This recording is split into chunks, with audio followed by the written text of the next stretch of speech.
नमस्कार दोस्तों। दिल की बात आपसे सब तक नया एपिसोड, नई कहानी और नई हस्ती।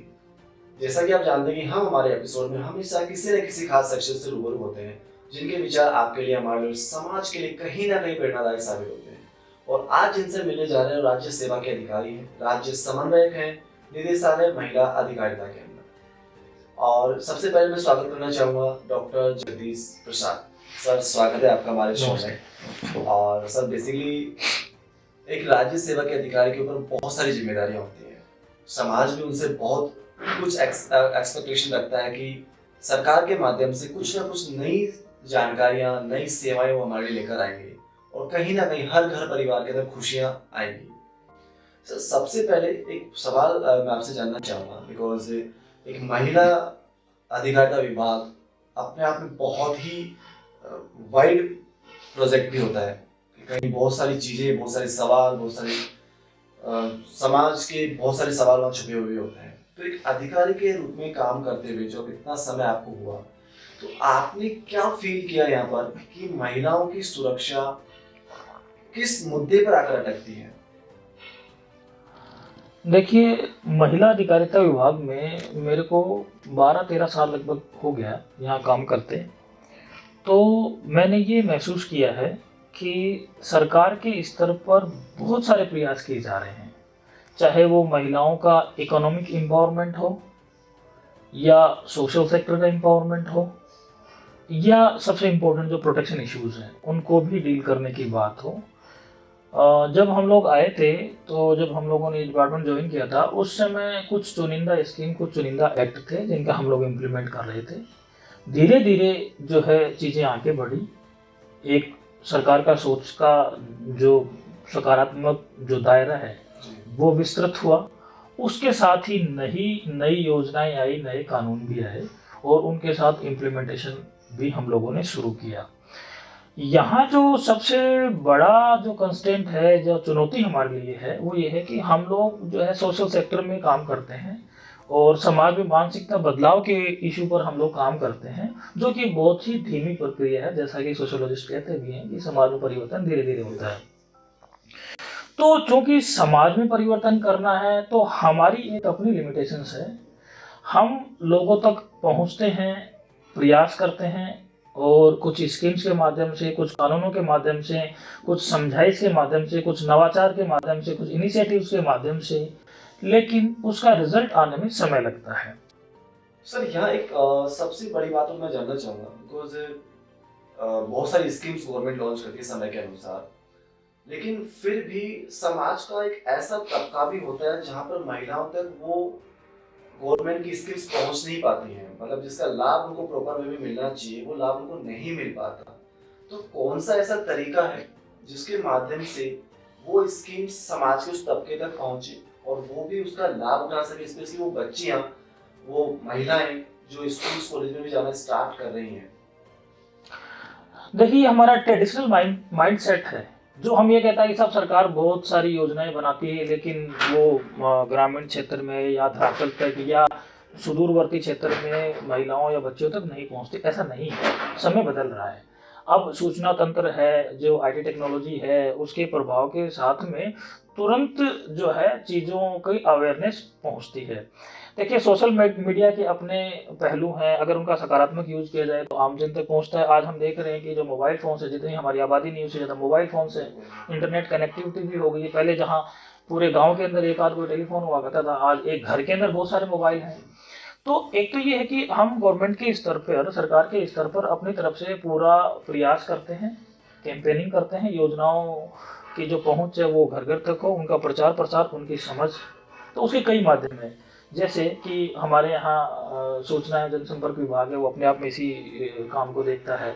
इसके अलावा हम लोग भी डिपार्टमेंट के लेवल पर प्रयास करते हैं, चाहे वो जितना भी आईसी के जो चीज़ें हैं उनके माध्यम से हम पहुँचते हैं। चाहे कहीं होर्डिंग लगाना हो, पम्पलेट वितरण करना हो, या कोई स्लोगन है, या फिर हमें और भी कई सारे मेथड हैं ताकि योजनाओं की जानकारी लोगों तक हो, चाहे वो सेमिनार हो, सम्मेलन हो, आम लोगों को इकट्ठा करके समझाए। इवन हर एक ग्राम पंचायत में हमारी साथी है ग्राम पंचायत स्तर पर, जिनका काम ही अवेयरनेस का। इसके अलावा हम लोगों ने सोशल मीडिया के माध्यम से भी, और जितना भी इंटरनेट के साथ में जो सोशल मीडिया कनेक्टिविटी है उनके साथ में हम लोगों ने वाइड स्केल के ऊपर और इनका प्रचार प्रसार हमने शुरू किया।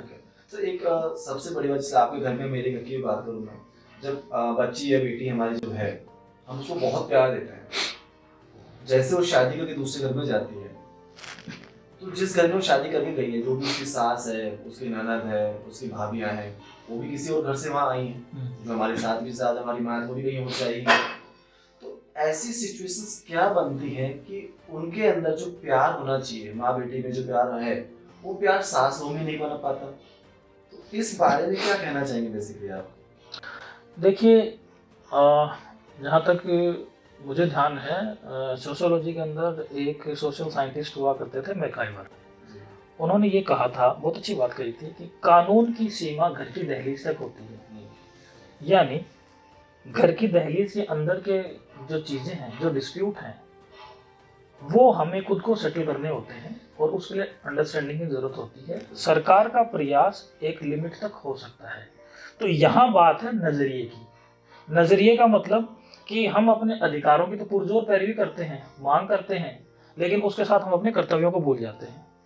यहाँ ये कि हम हर वो भूमिका अच्छे तरीके से निभाते हैं जो हमें हमारे अधिकारों के प्रति सजग करती है, लेकिन उस भूमिका में हम पीछे हट जाते हैं जहाँ हमें अपने कर्तव्यों की बात आती है। मैं एग्जाम्पल के तौर पर बताऊँ, हम कोशिश करते हैं कि हम आदर्श पिता बने, आदर्श पुत्र बने, आदर्श भाई बने, आदर्श बहन बने, आदर्श माँ बने, आदर्श बेटी बने, लेकिन ये जब परसेप्शन है तो हम आदर्श ससुर नहीं बन पाते हैं, आदर्श पति नहीं बन पाते हैं, आदर्श पत्नी नहीं बन पाते हैं। तो यहाँ थोड़ा सा नज़रिए का फ़र्क है। हम अपनी बेटी के लिए ससुराल में सम्मान की उम्मीद करते हैं, लेकिन हम एक बहू के साथ में जो है दोगला रवैया अपनाते हैं। तो कहीं ना कहीं ये हम लोगों के माइंडसेट की बात है कि हमें अपना नज़रिया बदलना होगा। हमें समान व्यवहार हर स्तर पर, चाहे वो लड़का हो, लड़की हो, बहू या बेटी हो। तो आप देखिए, बहुत बड़ा ड्रास्टिक परिवर्तन समाज में आएगा। ये बेसिकली सबका कहना बिल्कुल सही है। बात सबसे ज़्यादा जरूरी नज़रिए की ही है। अगर नज़रिया हमारा सही है तो आई थिंक समाज में, हमारे परिवार में खुशियाँ हमारे आसपास ही, ज़्यादा दूर नहीं है खुशियाँ हमसे, लेकिन हम खुशियों को बाहर कहीं और ढूंढ रहे होते हैं, और ढूंढते ढूंढते इतनी दूर निकल जाते हैं कि हमें पता ही नहीं चलता हम पीछे कितना कुछ छोड़ के एब्सोल्युटली। और वो जो छूटा हुआ पॉइंट है, वो ही आपकी लड़ाई, कलेश, आपके डिस्प्यूट्स का सबसे बड़ा कारण बनता है। मैं यहाँ आपके साथ थोड़ा सा इंटरप्ट करूंगा। मेरा एक और ओपिनियन यहाँ पे ये रहेगा।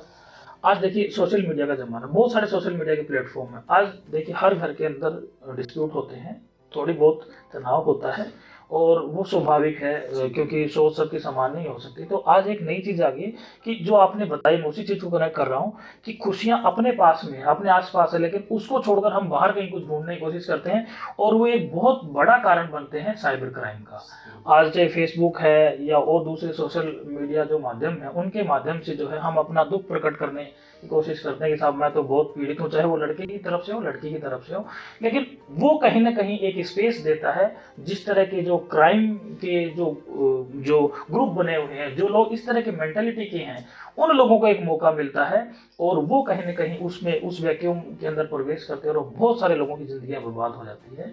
तो मेरा यहाँ एक ये मैसेज है कि सोशल मीडिया का सदुपयोग करें, और जो चीज़ें आप घर में सेटल कर सकते हैं उसको बाहर ना निकालें, क्योंकि कई बार आप किसी क्राइम का शिकार हो सकते हैं। ये प्रिकॉशन और सावधानी बरतने की आवश्यकता है, क्योंकि मेरी सेवा के दौरान मैंने बहुत सारे ऐसे केसेस देखे। इवन अभी तो अमूमन जो साइबर क्राइम के केसेस ज़्यादा बढ़ गए हैं, कि किसी पे आपने भरोसा किया और भरोसे की एवज में उसने आपका सब कुछ छीन लिया। तो इस तरह के केसेस पे सावधानी बरतनी वाकई बहुत जरूरी भी है, बहुत सही बात भी है कि हम खुशी जब बाहर ढूंढने जाते हैं, जैसे सर ने भी कहा कि हम उस खुशी की जगह हम क्राइम के शिकार हो जाते हैं, और हमें लगता है हमें प्यार मिल रहा है, वो हमारी तारीफ कर रहा है, और वो तारीफ एक्चुअली वो तारीफ नहीं होती, उसका मकसद कुछ और होता है, और उस मकसद को पूरा वो करता है। फिर हम मुंह दिखाने के काबिल भी नहीं बचते, ना ही हम उस परिवार को पास जाने की सोचते हैं जिन माता पिता ने हमें पैदा किया, जिस भाई ने हमें प्यार दिया, जिस पति ने हमारा मान सम्मान दिया। अगर उस छोटे छोटे झगड़े को अगर वहीं पे हम सेटल कर लेते, तो आई थिंक बाहर जाने के बाद जो हमारे साथ मिसबिहेव हुआ वो नहीं हो पाता। सर एक जाने से पहले एक सवाल और पूछना चाहूँगा आपसे, स्पेशली बच्चियों के लिए, महिलाओं के लिए जो सरकारी स्कीम्स बहुत सारी आ रही हैं, तो स्कीम में से कोई एक ऐसा स्कीम है जिसके माध्यम से वो सक्षम हो सकें, उनको लगता है कि मुझे खुद का कोई बिजनेस करना है, मुझे अपने आप को वेल सेटल्ड करना है ताकि मैं अपने घर परिवार को भी अच्छे से चला सकूं, अपने आप को भी अच्छे मुकाम पर देखूं और अपने परिवार को भी खुश रख सकूं। देखिए, आपने बहुत अच्छा सवाल किया है, क्योंकि आपने जो सवाल किया है हमारा डिपार्टमेंट बेसिकली उसी को फोकस करके ही काम कर रहा है। जी। तो देखिए, जब हम महिलाओं से संबंधित बात करते हैं तो अक्सर एक सवाल उठता है कि साहब महिला सशक्तिकरण क्या है। तो अगर हम महिला सशक्तिकरण की बात करें तो बच्चे के जन्म से लेकर या उसके जन्म से पूर्व ही डिस्क्रिमिनेशन होगी, यानी कि जन्म से पहले ही बच्चे के साथ डिस्क्रिमिनेशन होता है। तो जैसे जैसे उसका जीवन चक्र आगे बढ़ता है वैसे वैसे हम लोग गवर्नमेंट के पार्ट पर बहुत सारी वेलफेयर स्कीम्स के माध्यम से हम कोशिश करते हैं उनकी हेल्प करने की, मदद करने की, ताकि डेवलपमेंट हो, होलिस्टिक डेवलपमेंट हो। तो ऐसी बहुत सारी स्कीम्स है, मैं ब्रीफ में आपको थोड़ा सा शेयर करूंगा। जैसे कि बच्ची पैदा होती है तो हमारी मुख्यमंत्री राष्ट्रीय योजना है जो हमने 1 जून 2016 से शुरू की थी। तो उसमें क्या है कि जब बच्ची जन्म लेती है तो हम जन्म से लेकर और कक्षा 12 उत्तीर्ण करने तक 6 चरणों में हम 50,000 रुपये की राशि बच्ची के नाम से देते हैं। इसके अलग अलग माइलस्टोन्स हैं जो हमारी डिटेल्स वेबसाइट के ऊपर भी है। तो उसमें आज देखिए 2016 से लेकर आज तक हमने 35 लाख से अधिक बच्चियों को फाइनेंशियल असिस्टेंस दिया है। यानी कि पहली किस्त 2500 की, दूसरी 2500 की, तीसरी जब पहली क्लास में जाती है तो 4000 की, इसी तरह से 3 किस्तें और भी हैं। ये मैसेज है गवर्नमेंट की तरफ से कि हर एक माइलस्टोन पर बच्चे के डेवलपमेंट पर सरकार उनके साथ में खड़ी हुई है। तो ये रहा। इसके अलावा बेटी बचाओ बेटी पढ़ाओ स्कीम है। तो देखिए, जब बेटी बचाओ बेटी पढ़ाओ स्कीम तो आई इसलिए थी क्योंकि वो कन्या भ्रूण हत्या की वजह से जो है शिशु लिंगानुपात है वो घट रहा था, चाइल्ड सेक्स रेशियो गिर रहा था। 2011 की जनगणना थी तो हमारे यहाँ राजस्थान का जो शिशु लिंगानुपात 888 था, नेशनल एवरेज 918 से भी कम था। 2015 में जब हमने शुरू किया तो उस समय और आज की स्थिति के अंदर बहुत बड़ा परिवर्तन आया है कि हमने जो बेटी बचाओ बेटी पढ़ाओ स्कीम के अंदर जो नवाचार किए, जो माइंडसेट परिवर्तन के लिए जो प्रयास किए, उसके साथ में ये परिवर्तन आया कि आज हमारा जन्म पर लिंगानुपात, जिसको हम सेक्स रेशियो एट बर्थ करते हैं, वो 946 है स्टेट का, और नेशनल एवरेज 937, उससे ज़्यादा आगे हम निकल गए हैं। यानी कि एक सकारात्मक बदलाव के हमारे प्रयास है। कई चीज़ें ये होती है कि कई बार ये होता है कि साहब बच्ची गरीब परिवार की हो, स्कूल जाने में सक्षम नहीं है, तो उनके लिए 10th और 12th पास करवाने के लिए हम लोग फाइनेंशियल असिस्टेंस देते हैं। स्टेट ओपन स्कूल के माध्यम से एक हमारी योजना है शिक्षा क्षेत्र, उसके माध्यम से हम 10th और 12th घर बैठे बैठे स्टेट ओपन के माध्यम से हम लोग करवा रहे हैं। इकोनॉमिक एम्पावरमेंट की बात आपने पूछी, तो IM शक्ति महिला उद्यम प्रोत्साहन योजना है जिसमें हम इंडिविजुअल महिला या SHG जो हैं उनको अलग अलग छोटे मोटे उद्यम लगाने के लिए 50 लाख रुपए तक का हम लोग लोन, सब्सिडी बेस्ड लोन, जिसमें कि 25% इन जनरल सब्सिडी है और जो विशेष कैटेगरी की महिलाएं उनके लिए 30% सब्सिडी है। तो वो सब्सिडी बेस्ड लोन है। और अगर SHG के क्लस्टर्स बनते हैं, फेडरेशन बनते हैं, उनके लिए 1 करोड़ तक का भी प्रोविजन है, उसका लाभ भी महिलाएं मिल रही हैं। कहते हैं कि साहब डिजिटल लिटरेसी का समय है, तो डिजिटल लिटरेसी की हम लोग बहुत सारे RSCAT के हैं या RSCFA के कोर्स हैं, वो RKCL के माध्यम से मिलकर हम लोग करवा रहे हैं, ये डिजिटल लिटरेसी को प्रमोशन करने के लिए। इसके अलावा एक बहुत बड़ी बात आती है, आज दहेज और बाल विवाह जैसी कुरीतियाँ, उनको रोकने के लिए सामूहिक विवाह एवं अनुदान योजना है। उसमें देखिए खास क्या है कि 10 जोड़े कम से कम होते हैं तो हम जो पर कपल के हिसाब से फाइनेंशियल असिस्टेंस देते हैं और ऑर्गेनाइज करने वाली संस्था को भी हम लोग सहायता देते हैं। इवन अब तो ये कर दिया कि इंटर रिलीजन या इंटर कास्ट अगर मैरिज होती है, कम्युनिटी मैरिज होती है, उसमें 10 लाख रुपए हम ऑर्गेनाइज करवाने वाली संस्था को भी देने लग गए हैं। यानी कि ये एक ऐसा क्षेत्र है कि शादी भी किसी परिवार के लिए कोई वर्डन नहीं है, स्टेट गवर्नमेंट उसमें मदद कर रही है। इसी तरह से प्रोटेक्शन की बात आती है तो हमने 30 अगस्त 2013 को अपराजिता सेंटर शुरू किया था जयपुर में। जब आपने देखा होगा कि निर्भया जो केस हुआ था, उसके बाद में हमने शुरू किया और महिलाओं को प्रोटेक्शन और उनकी सेफ्टी सिक्योरिटी हमने इंश्योर करी। तो आज यही रोल मॉडल बना और जो सखी वन स्टॉप सेंटर के माध्यम से पूरे देश में रिप्लिकेट हुआ है। आज हर एक जिले के अंदर ये सेंटर बने जहाँ महिलाएं अपनी वेदना बता सकती हैं। इसी तरह से 181 हेल्पलाइन भी है। तो इसके अलावा जो आज सेल्फ डिफेंस की जो ट्रेनिंग है, बेटी बचाओ बेटी पढ़ाओ योजना में हम लोगों ने करौली में एक नवाचार किया था, वही सेल्फ डिफेंस का मॉडल आज पूरे स्टेट के अंदर रिप्लिकेट हो रहा है। तो यानी मेरा कहने का मतलब है कि बालिका के जन्म से लेकर उसकी समस्त एजुकेशन, उसका डेवलपमेंट, उसका नरिशमेंट और उसका एम्प्लॉयमेंट, उसकी शादी, सब कुछ जो है सरकार उसमें फाइनेंशियल असिस्टेंस कर रही है, ताकि एक होलिस्टिक डेवलपमेंट हो एक लड़की का, और उसके बाद में प्रोटेक्शन इश्यूज भी हम लोग इंश्योर करते हैं। बहुत ही महत्वपूर्ण बात है सर, और सरकार अपने इस तरह सारे प्रयास कर रही है आपको एम्पावरमेंट करने के लिए, आपको आगे बढ़ाने के लिए, आपकी खुशियों के लिए, आपके जीवन को सुदृढ़ बनाने के लिए।